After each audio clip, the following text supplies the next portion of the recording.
Dashmi address by Rashtra Swamsevak Sangh Chief Mohan Bhagwat highlighted India's response to Pahalgam and the need for unity while facing external threats. Bhagwat said that India and Indians were killed after they were asked about their religion. Take a look. पिछले साल एक दुर्घटना पहलगाम की भी हुई। हमला हुआ सीमा पार के आतंकियों के द्वारा। 26 भारतीय नागरिकों की उनका धर्म पूछकर हत्या की। लेकिन उसके चलते सारे देश में प्रचंड दुख और क्रोध की लहर पैदा हुई। पूरी तैयारी करके सरकार ने, हमारी सेना ने उसका बहुत पुरजोर उत्तर दिया। सारे प्रकरण में हमारे नेतृत्व की दृढ़ता, हमारी सेना का शौर्य, कौशल्य और समाज की एकता और दृढ़ता का एक उत्तम चित्र प्रस्थापित हुआ। और यह भी वह घटना हमको सिखा गई कि यद्यपि हम सबके प्रति मित्रभाव रखते हैं और रखेंगे, फिर भी अपने सुरक्षा के विषय में हमको अधिकाधिक सजग रहना पड़ेगा, समर्थ बनना पड़ेगा। क्योंकि इस घटना के बाद दुनिया में विभिन्न देशों ने अपनी अपनी जो भूमिका ली, उसमें हमारी ये भी ध्यान में आया कि हमारे मित्र कौन कौन है और कहां तक है। And Bhagwat also spoke on the recent tariff policy adopted by the United States, saying that the policy is affecting everyone and highlighted the need for India to reduce its dependence on the global economic system. आर्थिक क्षेत्र में भी हम आगे बढ़ रहे हैं। ऐसा जो प्रचलित परिमाण है दुनिया के, उसके आधार पर कहा जा सकता है। हमारा देश आर्थिक क्षेत्र में आगे बढ़े, इसलिए आर्थिक जगत के हमारे उद्योगी बंधु, विशेषकर तरुण उद्योजक, इनमें एक मादा भी दिखता है, उत्साह भी दिखता है, इच्छा आकांक्षा भी दिखती है। परंतु ये जो प्रचलित अर्थ प्रणाली है, सारी दुनिया में वही है। तो सारी दुनिया के अनुभव में उसके कुछ दोष भी आ रहे हैं। विकास के इस प्रकार के पद्धति से अमीरी और गरीबी का अंतर बढ़ता है। अभी हाल में अमेरिका ने जो नई टैरिफ नीति अपनाई, उनके अपने हित के लिए अपनाई होगी, लेकिन उसकी मार तो सभी पर पड़ रही है। इसलिए ये सारा परिदृश्य अथवा ये सारी प्रचलित पद्धति, उस पर हम निर्भर हो जाए ऐसी नहीं है।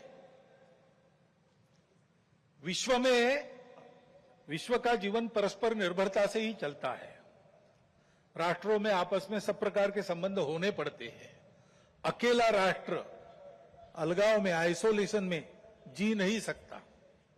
हमको इसको मजबूरी न बनाते हुए जीना अगर है तो स्वदेशी और स्वावलंबन का कोई परिणाम नहीं, कोई पर्याय नहीं।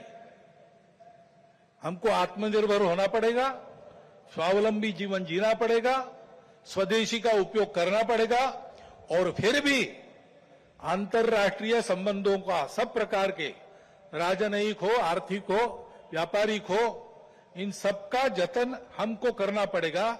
लेकिन उसमें मजबूरी नहीं होगी, हमारी अपनी इच्छा होगी, हमारा अपना सद्भाव होगा। ऐसा हमको बनना पड़ेगा। And the RSS chief also raised the issue of anarchy in India's neighborhood. He said that anarchy will not be able to give desired results of growth and development. प्राकृतिक उथल पुथल है तो जनजीवन में भी उथल पुथल दिख रही है। श्रीलंका में, बाद में बांग्लादेश में, बाद में नेपाल में, हमारे पड़ोसी देशों में भी हमने इसका अनुभव किया। अब कभी कभी हो जाता है, प्रशासन जनता के पास नहीं रहता, संवेदनशील नहीं रहता, लोकाभिमुख नहीं रहता। उनकी जनता की अवस्थाओं को ध्यान में रखकर नीतियां नहीं बनती तो असंतोष रहता है, परंतु उस असंतोष को इस प्रकार व्यक्त होना ये किसी के लाभ की बात नहीं है। इतनी सारी तथाकथित साम्यवादी क्रांतियां हुई, सब साम्यवादी देश आज पूंजीवादी तंत्र पर चल रहे हैं, जिसके खिलाफ क्रांति हुई। ऐसे हिंसक परिवर्तनों से उद्देश्य नहीं प्राप्त होता है, उल्टा इस अराजकता की स्थिति में देश के बाहर की स्वार्थी ताकतों को अपने खेल खेलने का मौका मिलता है। और इसलिए हमारे पड़ोसी देशों में जो उथल पुथल हो रही, ये हमारे ही देश है, ये हमसे दूर नहीं है। कुछ वर्ष पूर्व भारत ही थे, हमारे अपने हैं। उनमें इस प्रकार की अस्थिरता उत्पन्न होना ये हमारे लिए, हम केवल उनके पड़ोसी हैं इसलिए नहीं, वो सब हमारे अपने देश है, इसलिए चिंता का विषय है। हितरक्षण से भी ज्यादा ये जो हमारा आत्मीयता का संबंध है, अपनेपन का संबंध है, उसके चलते ये चिंता होती है। And Mohan Bhagwat said that India is a country of diversity and that it shouldn't lead to divide. There should not be any division. समाज, देश, संस्कृति और राष्ट्र के नाते हम एक ही है, हम अलग नहीं है, हम विविध भी नहीं है। विविधताएं तो भाषा, पंथ, संप्रदाय, खान पान, रीति रिवाज, रहने की जगह इसकी है।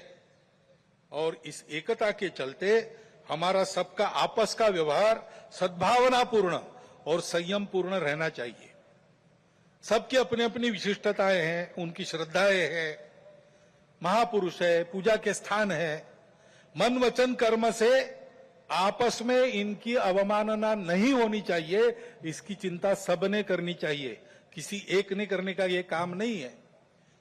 उसके प्रबोधन की भी आवश्यकता है।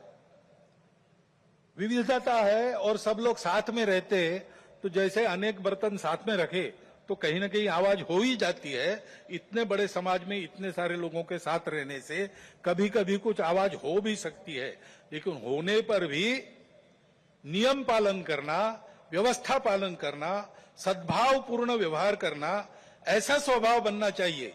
छोटी बड़ी बातों पर या केवल मन के संदेह पर कानून हाथ में लेकर रास्तों पर निकल आना, गुंडागर्दी, हिंसा करना, यह प्रवृत्ति ठीक नहीं। मन में प्रतिक्रिया रखकर अथवा किसी समुदाय विशेष को उकसाने के लिए अपना शक्ति प्रदर्शन करना, ऐसी घटनाओं को योजनापूर्वक कराया जाता है। उसके चंगुल में फंसना नहीं चाहिए। उसके परिणाम तात्कालिक और दीर्घकालिक दोनों दृष्टि से ठीक नहीं रहते। इन प्रवृत्तियों की रोकथाम आवश्यक है। शासन प्रशासन अपना काम बिना पक्षपात किए तथा बिना किसी दबाव में आए नियम के अनुसार करें, परंतु समाज की सज्जन शक्ति और युवा पीढ़ी को भी सजग और संगठित होना पड़ेगा। आवश्यकता अनुसार हस्तक्षेप भी करना पड़ेगा, क्योंकि ये अराजकता का व्याकरण है, इसको रोकना ही पड़ेगा।